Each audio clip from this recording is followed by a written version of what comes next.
You are closer to teaching on Zoom than you think. You've watched other coaches, educators, and creators lead full rooms online like it's second nature. And part of you knows I could do that too. What looks effortless is actually structure. Hi, I'm Betsy Sabatini, and I've been on Zoom every single day for years, so you don't have to figure out all of this the hard way. In this video, I'm going to show you exactly how to teach a class or lead a coaching call on Zoom so it feels engaging, professional, and completely in your control. Okay, let's go get started. So it all starts here in your Zoom main meeting room. Now in this video, we are focusing solely on a Zoom meeting as opposed to a webinar. And if I may refer to teaching a class, keep in mind that if you are running a business, you might be teaching your employees or teaching your members. You might be the CEO who is meeting with clients and teaching them about a new product that's coming up. So teaching a class or leading a coaching call all rolls into this same concept of bringing you from the casual meeting host to this dynamic leader. And this video is going to bring you through the tools that you see in this toolbar here and how you can incorporate those into your strategy and make it engaging. There should be at least something every 10 minutes that you are utilizing to make this Zoom event, this experience for your attendees, engaging. Now, as the dynamic leader, there are three roles that I want you to think about. One is the instructor that you could be leading here as the instructor. So like there's three hats that you're wearing: the instructor, the producer of this event, and also the room manager. Now, as the instructor, you are the one teaching the content.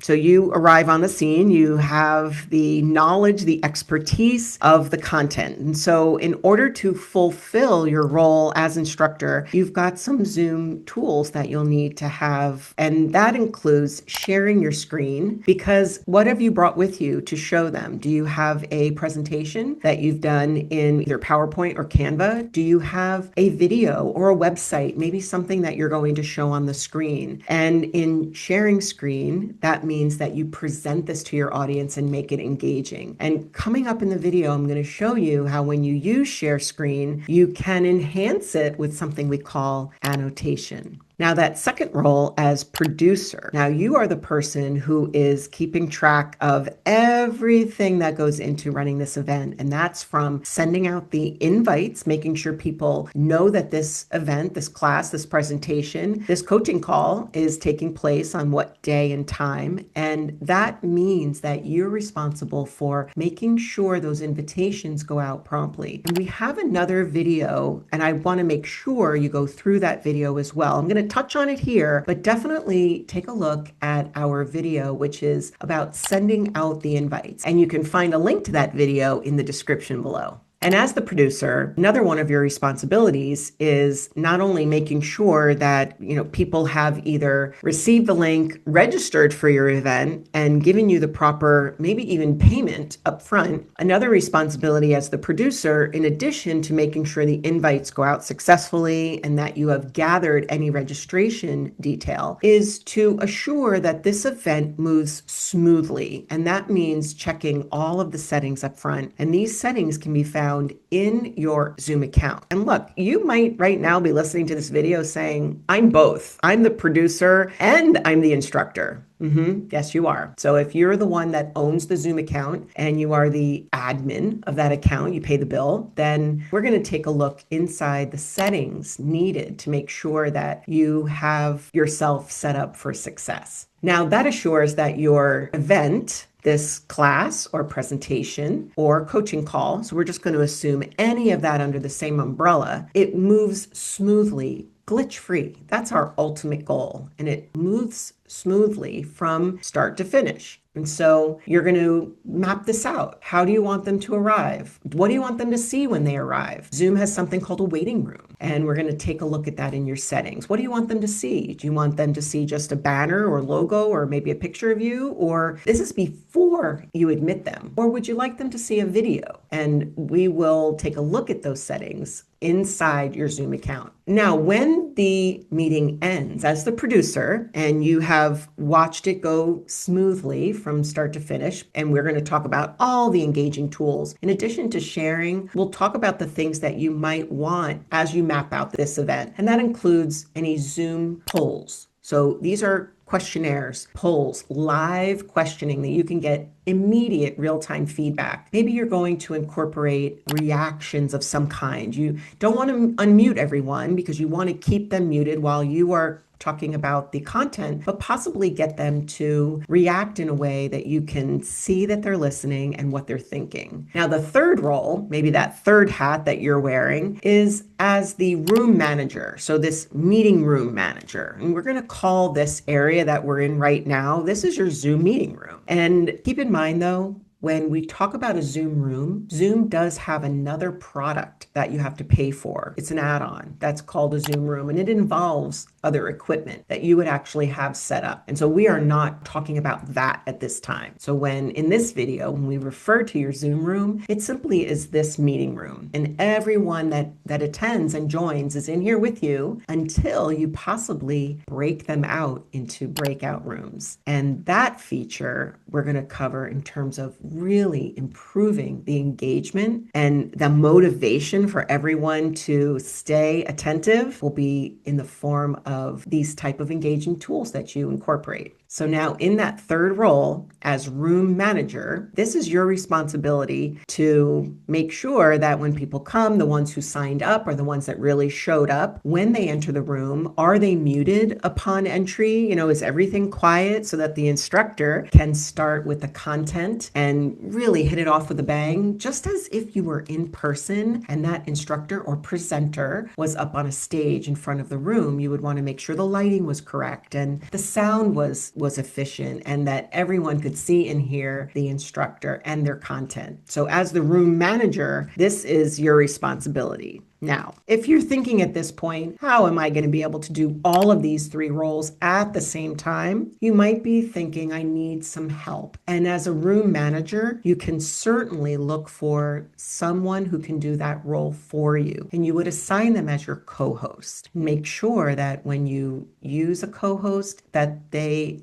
arrive early. And if you want some information, definitely take a look at the video that we have on our channel about how you assign someone as a co-host. Because believe you me, if you don't have a certain setting turned on, it won't work. And we've shown you that in the video. And we've put that link in the description below. Now, no matter which of these three roles that you are fulfilling at this time, in order to make this event run smoothly, we must look at the settings. And now I'm talking to you, the admin of the account, the one who owns that Zoom account that this event, this class, or this coaching call is going to take place. And we're going to go look at your settings at zoom.com on the web portal. So make sure you have your login credentials, and you could pause this video right now. Make sure you've got your password, your email, and just follow along. Okay, so you've done that? Great. Let's go take a look. So here we are inside the Zoom settings as the admin. So again, make sure you are logged in as the owner of this account. And keep in mind, I'm showing you right now a Zoom account that is a paid Zoom account. So it is that pro level. You want to make sure that if you are going to run an event that is longer than 40 minutes, then you definitely want to upgrade to at least the pro account. The other reason you want to have a pro account is because right here, when you go into the settings for your waiting room, you can change the contents of your waiting room to include a video, which I think is so powerful that people arrive and what they see right away is information that is branded to your company. They can see your face. They can see your face with a video and the logo in the corner. And if you want some more information about how to update your waiting room and brand it specifically to your company logo and possibly with a video, then check out our video that's on our channel about branding your Zoom waiting room. And we'll put that link in the description below.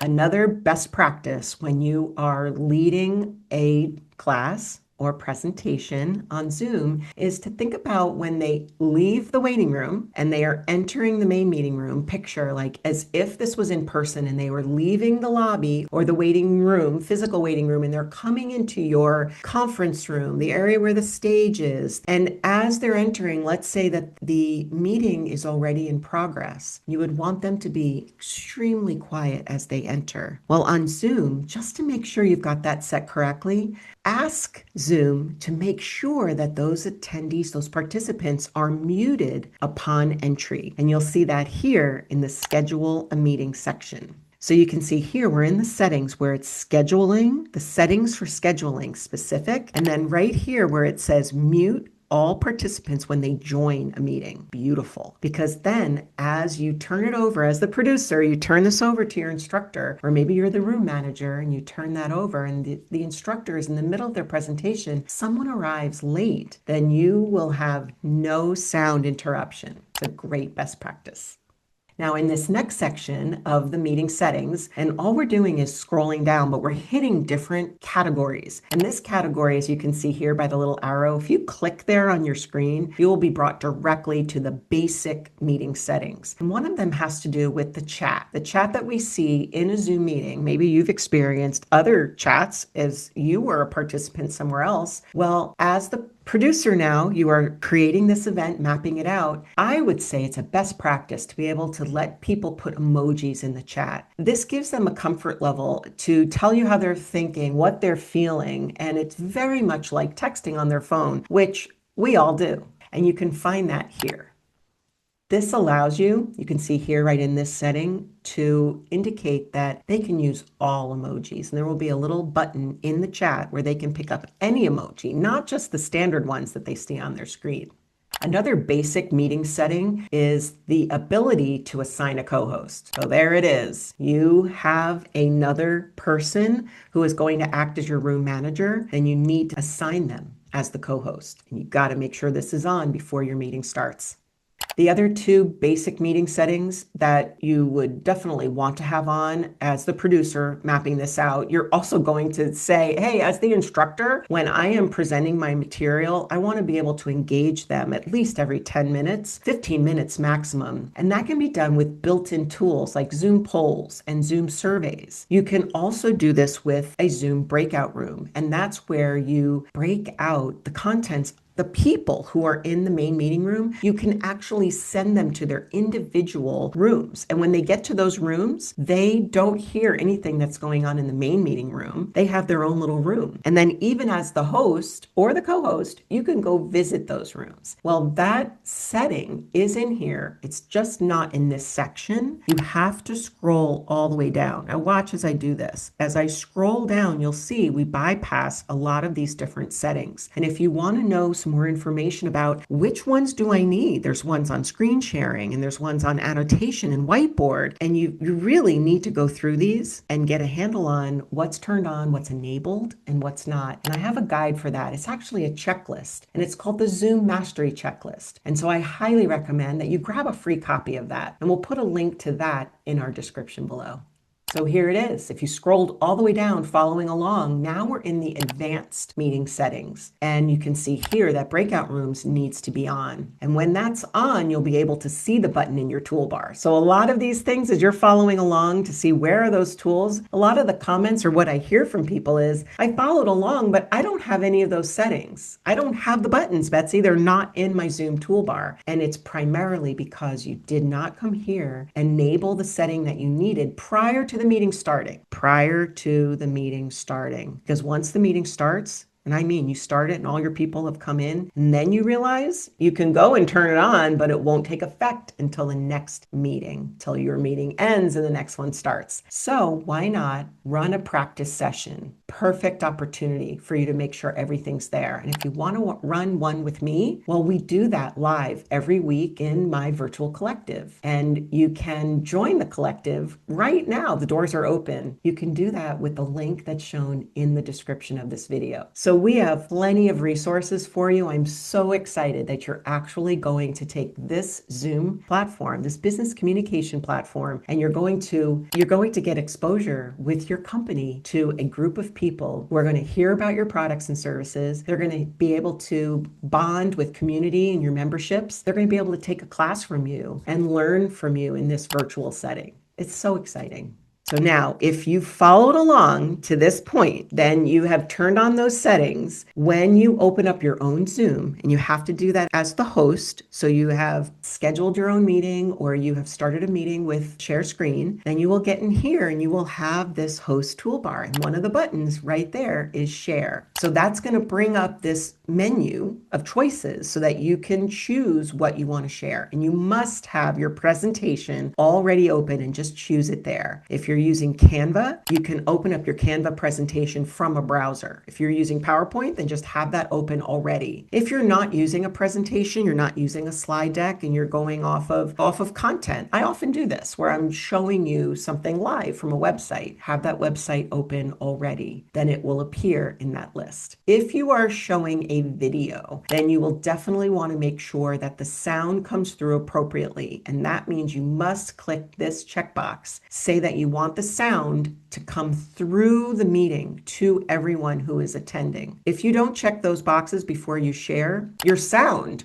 won't be heard by the people attending. That's the instructor's role. So as the instructor presenting, sometimes you may want someone to run your show for you. So let's say the producer is in the room and you want to, as the instructor, you want to just talk about and not be the one actually running the show. Well, now you can see, here's the bar. I'm showing you behind the scenes here. There is a button in this little share bar that says slide control. And this lets you give the slide control to someone else in the room. So you can see here, Kyle is here with me as my room manager today, and I can give him slide control privileges. And then he can run the show, and then I'm concentrating on maybe holding props or just talking about the content. And then he can run the slides for me. The other thing that you see in this share bar, because again, behind the scenes, is the annotating. When you click to annotate, you can actually draw on any screen that is part of the share. And I've been doing that for you during this meeting. So if I wanted to draw arrows, I could do that here. If I wanted to bring your attention to certain parts, I can change the color of the annotation. I can also change the shape. So if I wanted you to pay attention to a certain area, if I'm drawing these while I'm talking, it brings your attention right there. Definitely a tool that I use as the instructor almost in every one of my classes. Now, another tool that I'm using here is the presenter preview, and that's this little flip down box here. There is a tiny little arrow. So when it's not there, if you just bring your pointer there, another little bar just appeared. And in that second green bar, there is a tiny little arrow. When I click the arrow, then this presenter preview opens up. This allows me to see what you see. And it is one of the best hidden secrets. The instructors out there, my presenters, my instructors, those who want to run this smooth, glitch-free, I don't want you to have to say, do you see my screen? That is something that I say to every virtual presenter. If you were in a physical room, an in-person physical room, you would not say to them, if that was your screen up on the wall, you wouldn't say, do you see my screen? It's there. We're all in the room together. And so behind the scenes, if you want to know what they see, just open up the presenter preview. You got this. And then finally, another button here from the share bar. While you're sharing your presentation, if you want to turn on the participants list, this is good for those of you out there who are wearing multiple hats. So if you want to know as the instructor who just asked a question, this is one of the most commonly asked things of me. They're like, Betsy, someone asked me a question and I can't see all the people on my screen and I don't know who that was. And I don't want to say, oh, who was that? So instead, if you just bring up the participants list, you can see them all here. And you know what? The person who's unmuted, they're going to appear at the top of the list. You are always on top. You always see yourself at the top of the list. Then you'll see the host or the co-host. So, I mean, if that's you, you're at the top of the list. Then anybody that's unmuted will be listed in order by first name. Beautiful. So now this next section is about where to find those tools here inside your Zoom room. And every engaging instructor or coach, when you have a class inside Zoom or a coaching call or even a membership call, to make that event so much more powerful and engaging, you want to make sure you use these tools interchangeably. You want to follow this specific pattern or rule. So you want to think about this rule as a rhythm, a pattern of engagement. And every 5 to 7 minutes, do the following, and you're going to rotate it. You're going to teach, then you're going to ask, and then you're going to interact. And then you just reset the attention back again so that you can rotate it back. Teach, ask, interact. And in this pattern of every 5 to 7 minutes, so you're going to teach something, we call it micro learning. When you teach something just within about 5 to 7 minutes, and then you're going to ask them a question. Now you're live. I'm here recorded with you. I'm teaching you something and I'm not able to actually ask you the question right now. But if you were live with me in this room, I would teach you and then I would ask the question. And I might ask the question in a number of ways. First, I'm going to use the chat. This is one of the tools that brings up the chat sidebar. And in the chat, you can ask them to respond with a word. You can ask them to respond with an emoji. And all of those tools are located at the bottom. And if you're needing to learn some of these tools, I would advise you, if you wanted to learn, let's say what these were at the bottom of the chat toolbar, I advise you to look for our video on this YouTube channel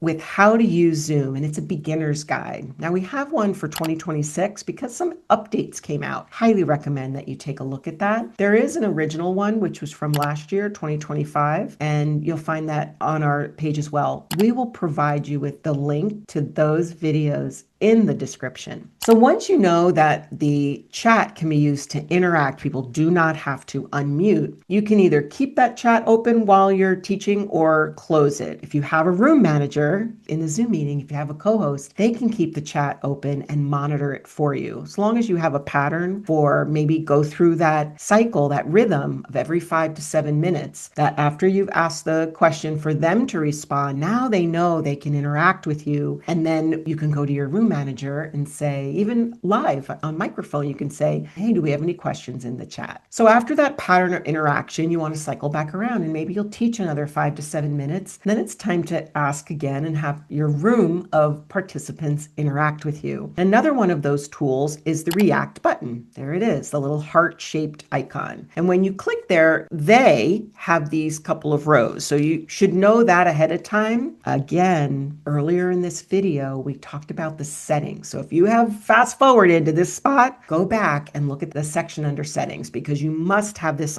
on before the meeting starts so that they have access to it. This upper one is only for people who are on video. That's going to send an effect and the emoji flies up the screen. The next row is where the emoji is shown in the upper left corner of the screen. There's also an animated version that flies up. The second to last row has a green circle for yes or a red circle for no. And that's an excellent way to ask your audience some questions without having them unmute and without having them to say yes or no in the chat. And then the final row is really neat. You can actually, anybody can do this. They can click the button, it turns off their video, it puts them on mute, and it gives a little icon that says they'll be right back. So if there is a need for you to be away, not as the instructor, but if you are the room manager, hopefully you have messaged your instructor at the time or a producer, but if you need to identify that you are away, even if you're a participant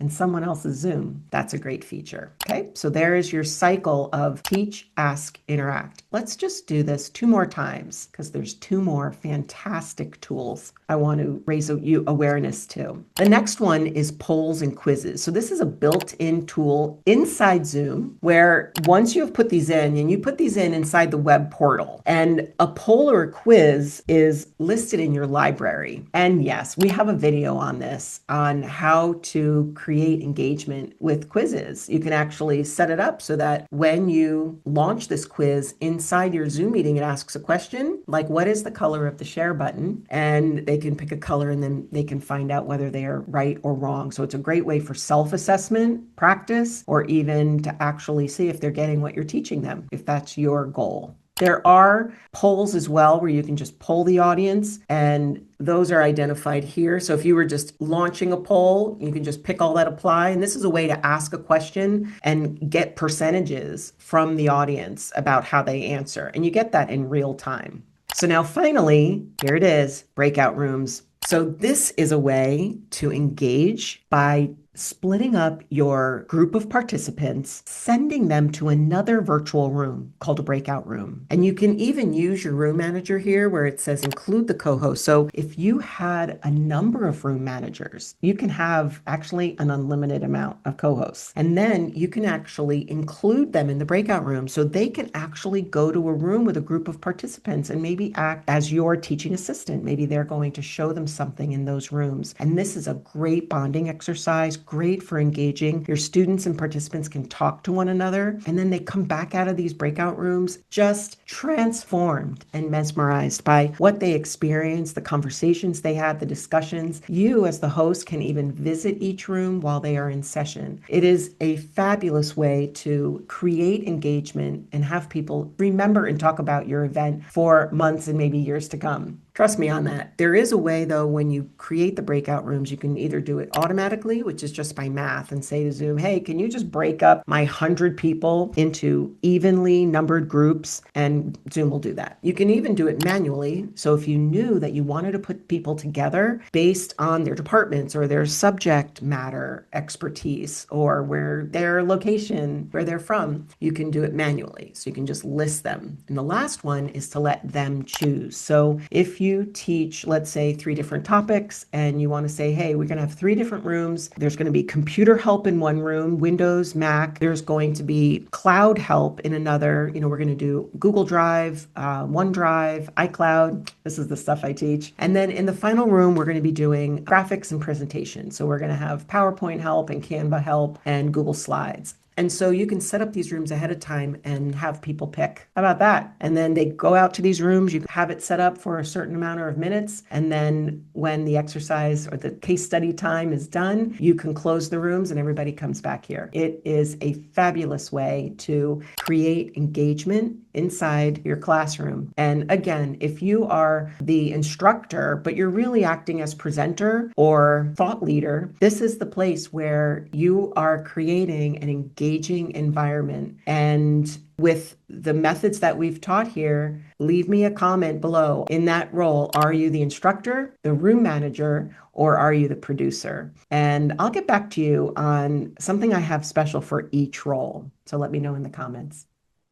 So teaching on Zoom doesn't have to feel overwhelming. When you prepare your settings, structure your class, use engaging tools, and lead with confidence, your Zoom classroom or main meeting room can feel just as powerful as being in person. And if this helped you, make sure to like and subscribe and let me know in the comments. Are you teaching students or clients or possibly a team right now? I want to know so I can help you out. I've got lots more information for you, and I'll see you in the next video.